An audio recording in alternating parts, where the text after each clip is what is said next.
Falou aí, você citou o presidente de El Salvador, o Bukele. O que o senhor vê nele? Ou o que o senhor se inspira? Qual que seria a sua proposta para a segurança fazendo esse paralelo com El Salvador que o senhor citou? O que eu gosto muito dele foi o fato de ele ter sido muito enfático no enfrentamento ao crime organizado e ter entendido que território de uma nação é o território de uma nação. Não existe espaço paralelo, não existe território paralelo. O Bukele, ele fez isso, ele pegou uma das nações que eram mais inseguras das Américas e transformou naquela que é hoje, em termos estatísticos, falando de homicídio, a nação mais segura das Américas. Mas há também denúncias de abusos lá, né? Antes havia muito mais denúncias de abuso, simplesmente porque as pessoas morriam em um número muito maior. Agora, o Estado fez isso com a aprovação das pessoas e com a aprovação do Congresso. Erros e falhas, um eventual erro policial sempre haverá. A polícia não é perfeita, assim como políticos não são perfeitos e seres humanos não são perfeitos. Seria um efeito colateral? A questão é se você já vive ou é efeito colateral, que viver na mão do crime. Se isso diminuiu e as pessoas perceberam que diminuiu, há uma vantagem objetiva. A gente tem que ser utilitarista aqui. A gente não vive no mundo perfeito. Mas na prática o senhor faria o quê? Na prática, saber, qual é a proposta? Eu citei pra você já no começo da entrevista. Sim. Pra destruição do crime organizado, eu vou colocar o Brasil, as regiões tomadas pelo crime organizado. Isso inclui desde portos, áreas de fronteira, a longo prazo, a favelas. A longo prazo, já no curto prazo também. A gente tem que passar alterações nas leis penais, aumentando as penas, de maneira muito objetiva. E nas leis de execução penal, a gente tem que acabar com artifícios como a progressão, a saidinha, para que a pessoa cumpra a pena dela. Porque o que a gente precisa fazer é alterar o sistema de incentivos que nós temos para que o bandido continue cometendo crime. O que está demonstrado? É quase aquele princípio Pareto. Poucos bandidos cometem a maior parte dos crimes. Eles são sempre reincidentes. A gente tem que combater a reincidência. Então, se a gente aumenta a pena muito e evita a progressão, aquela pessoa que comete um crime, ela na prática ela vai ficar mais tempo na cadeia e ela, antes de tudo, vai ter medo de cometer esse crime para não passar a vida inteira dela lá. E o reincidente, que é o maior problemático, bom, esse aí só sendo muito idiota em continuar cometendo crime. Haverá sempre um reincidente idiota, porque as pessoas, por vezes, são idiotas, cometem crimes baseados em impulso, e esse cara vai ter que ser parado. Então, a polícia tem que ter meios de ação, as leis têm que evitar a progressão, e com base nisso a gente vai conseguir reduzir muito, não apenas o número de homicídios, porque a gente tem números de guerra de homicídios no Brasil. O Brasil tem 22 mortos a cada 100 mil habitantes. A Ucrânia vive de 4 a 5 a cada 100 mil habitantes em guerra. A gente tem que jogar o Brasil no mínimo para 4 a 5, pra gente ficar no status de guerra na Ucrânia. E o número de assaltos e roubos tem que cair vertiginosamente. Outra coisa, existe muita violência contra a mulher, e isso está demonstrado. Não só a violência em casa, mas a violência na rua. Foi entendida a mulher como uma pessoa que tá num status mais frágil para receber um homem que vai botar uma arma, ela entrega as coisas. Os crimes de natureza sexual estão aumentando com relação às mulheres, e a sociedade está ficando escandalizada com isso. É uma sensação de segurança geral. Então isso precisa ser dado de volta para as pessoas. Nominalmente, a gente tem o direito de ir e vir. Agora, eu duvido que minha irmã sinta que ela tem o direito de ir e vir na sociedade brasileira. O direito de ir e vir de uma mulher brasileira, ele é mitigado, ele é reduzido. O direito de vir uma pessoa que só quer andar com o celular dela no meio da rua e trabalhar, porque isso aqui é um instrumento de trabalho e não um objeto de luxo, também tá dirimido. Então, eu tenho que dar à pessoa de volta os direitos fundamentais. Isso é um direito de garantia fundamental. E, em grande medida, é isso que o Bukele ele garantiu para as pessoas de El Salvador. Por que ele teve uma votação tão alta? De maneira muito clara. Porque as pessoas sentiram que elas recuperaram direitos fundamentais. O direito de ir e vir faz parte do princípio da liberdade. A liberdade de vir, a liberdade de expressão. E ela foi entregue para essas pessoas. E isso para as pessoas dão um valor muito grande. Então o brasileiro precisa ser devolvido o seu direito de ir e vir. Agora, como é que o senhor pretende, por exemplo, combater o feminicídio que o senhor está citando aí, que tem uma natureza de crime de dentro de casa, da pessoa próxima, de um marido, de um ex-marido, de um namorado? Como combater esse crime? É só aumentar a pena? O aumento de pena ele tem um efeito cascata sobre praticamente todos os crimes, tirando alguns crimes que são cometidos por pessoas que agem de maneira doentia e irracional. Mas o senhor pretende aumentar? Você precisa ter, lógico, mas todas as penas do Brasil concernentes à violência, elas precisam ser aumentadas. E mais, todos os reincidentes, porque em geral, o homem que bate na mulher em casa, ele faz isso de maneira reincidente. Ele cria um sistema abusivo de relação com ela.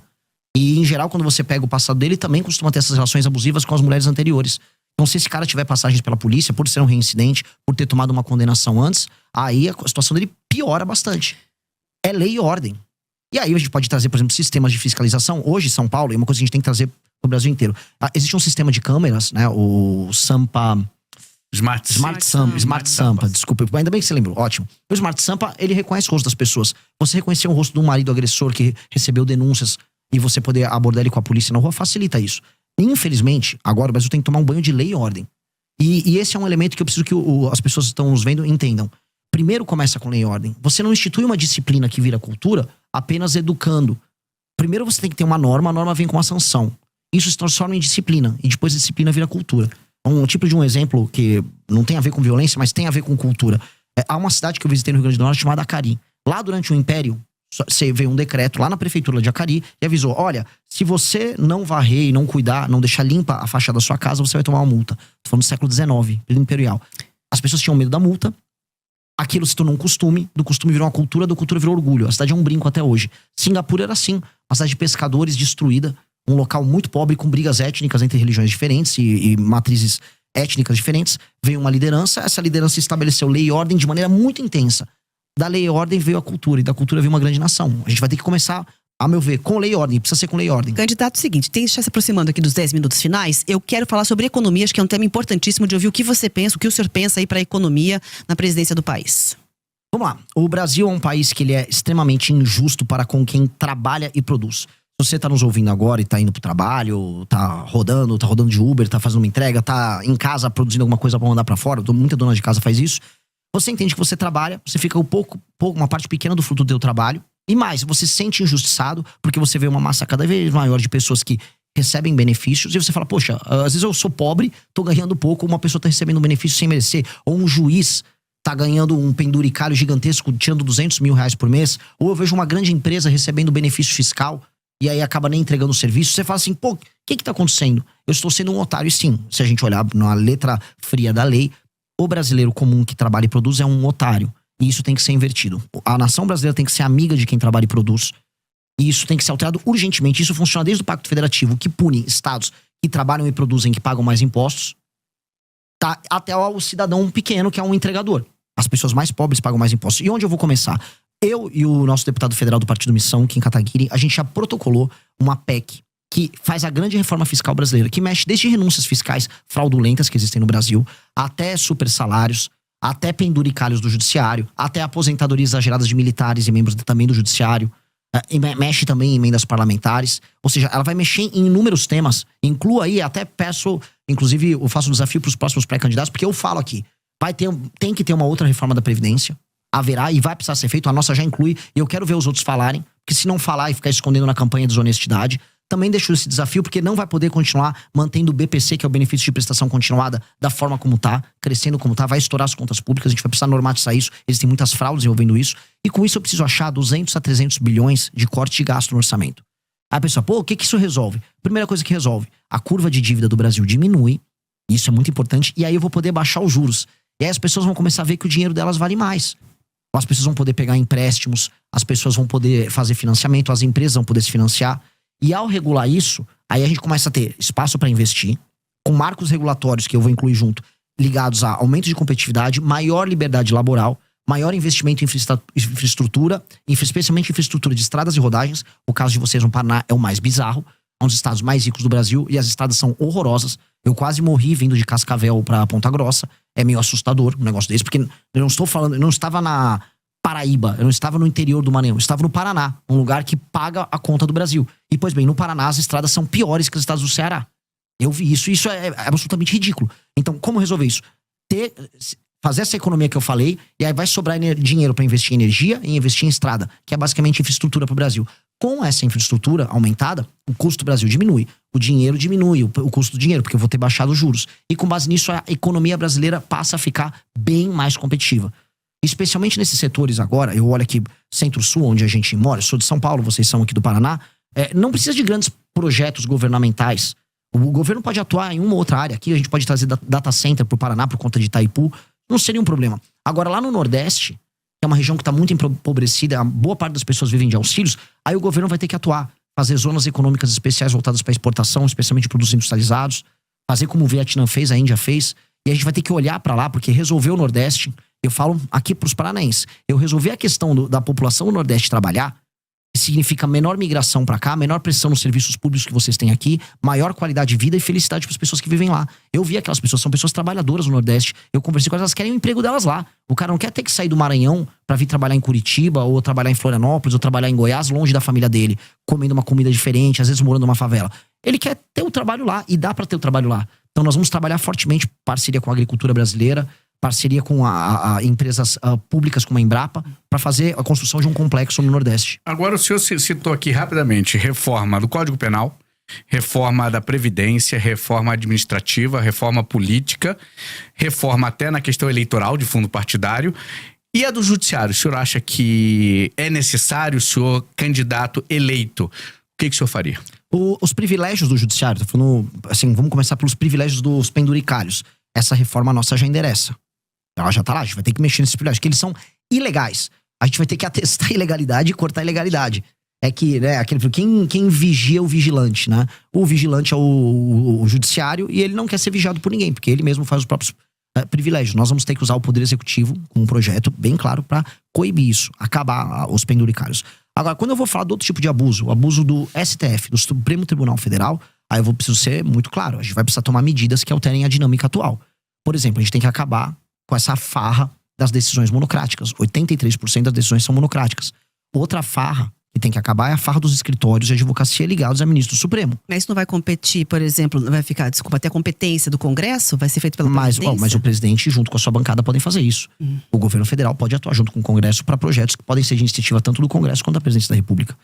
E aí, o presidente da República tem que botar sua força política nesse projeto. Sua força de convencimento. Outra força de convencimento que ele precisa ter. Nós precisamos ter um foro, o tal do foro privilegiado que hoje é o STF, deixou de ser uma ferramenta da democracia. Pra galera entender, ele foi desenhado lá no final da ditadura, pro começo da redemocratização, como um instrumento que protegeria os deputados de uma perseguição que eles poderiam ter de juízes nos seus estados. Dá até pra entender a necessidade do foro especial. Só que hoje ele é um instrumento que o STF tem o Senado, que é justamente quem pode fiscalizá-lo, na mão. Então a gente vai fazer diferente. Vamos criar um foro especial, um foro pequeno, sem contratar ninguém. Você seleciona via sorteio desembargadores, randomicamente dos estados, eles ficam 2 meses no mandato, e eles julgam as ações oriundas do mandato dos parlamentares. Rotativo e um magistrado não pode julgar um parlamentar do seu próprio estado. Simples, retira do STF essa prerrogativa. Também a gente tem que fazer uma coisa no STF que é um absurdo. A gente tem que inserir uma coisa que tem nos Estados Unidos, que é o filtro de acesso. Ou seja, hoje todo mundo pode entrar com uma ação, uma DIN lá no STF, todo partido político, sindicatos, associações com presença nacional. Isso tem que ser cortado. Só ações de natureza constitucional podem parar lá e ser aceitas lá. Hoje no Brasil, o STF toca 8 mil ações, enquanto a Suprema Corte Americana só 50. Isso tem que ser alterado. A gente tá chegando ao fim da entrevista, mas preciso perguntar da composição do seu ministério, se haverá redução. De forma bastante breve, já tem nomes para os ministérios. Faria que tipo de reforma falando, então, na questão ministerial? Haverá redução de ministérios, especialmente porque hoje o ministério é um instrumento de cooptação e de proteção jurídica. Você ganha, vamos dizer, foro especial sendo um ministro da República. Haverá redução. Mas isso não é, aí eu preciso falar, isso na maior parte dos casos é uma medida que tomam pra fazer marketing. Tipo, olha, reduzir, veja como tô economizando. Você não tá economizando muita coisa, mas você sinaliza que você vai ter uma administração mais racional.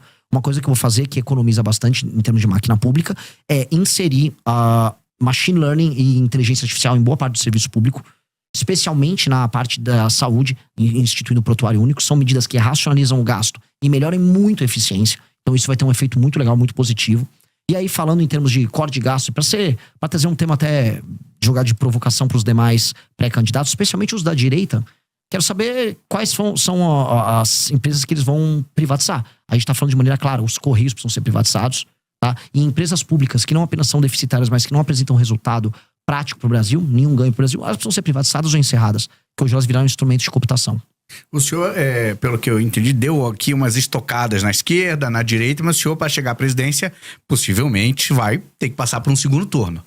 Aceita apoio de quem vier, da esquerda, da direita? Rejeita algum? Como é que vai ser seu posicionamento? Eu rejeito apoio de pessoas que sejam corruptas, até porque hoje no Brasil a coisa mais comum é você receber apoio. Mas a gente tem corrupção dos dois lados. Não, mas eu não estou fazendo distinção de lado.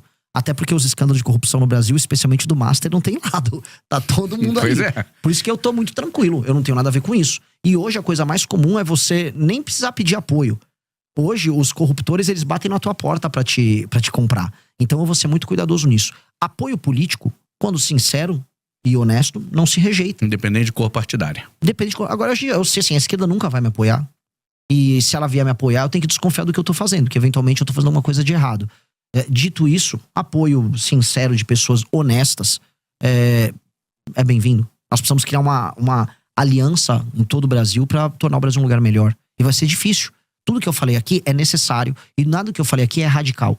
São coisas normais que nós precisamos fazer para tornar o nosso país um lugar melhor. Só que o normal que eu falei aqui, ele se torna difícil porque nós somos um país em que tudo é difícil. Eu tô disposto a colocar minha vida nisso. Eu vou dedicar os melhores anos da minha vida para me tornar o Brasil um país sério. E eu vou fazer isso com ou sem apoio das pessoas, donas da máquina partidária brasileira. Candidato, 1 minuto para falar com a nossa audiência. Qual câmera eu falo? Qual câmera? Aqui, é da frente. Essa aqui, ó. Meus queridos amigos, o Brasil, ele foi desenhado como um país injusto com você. E você talvez não tenha ideia do quanto você tá perdendo morando aqui. Talvez você não entenda que ao sair da sua casa para ir trabalhar, você tem que pegar um celular e você sabe que esse celular pode ser roubado a qualquer momento.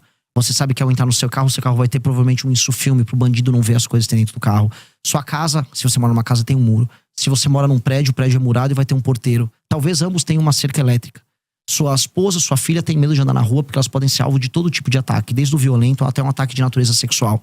E você vai e volta e tem o seu dia todo determinado pelo medo de ser roubado e acha talvez que isso seja natural. O que eu quero avisar é que nada disso é natural. Você pode viver num país que você é livre e que você tem que ter homens corajosos que não tenham o rabo preso com ninguém, dispostos a tornar a tua vida melhor. E é isso que eu tô pra fazer. Não posso pedir teu voto nesse instante, mas eu posso pedir para que você me conheça. Não confie em mim nem nos demais. Apenas veja e analise pelos atos e pelas ações. E com base nisso, forme teu julgamento. Muito obrigado. Muito obrigada pela entrevista. Foi um prazer recebê-lo para essa conversa de Pré Sabatina aqui na Jovem Pan, Jovem Pan News e Grupo RIC. Muito obrigado.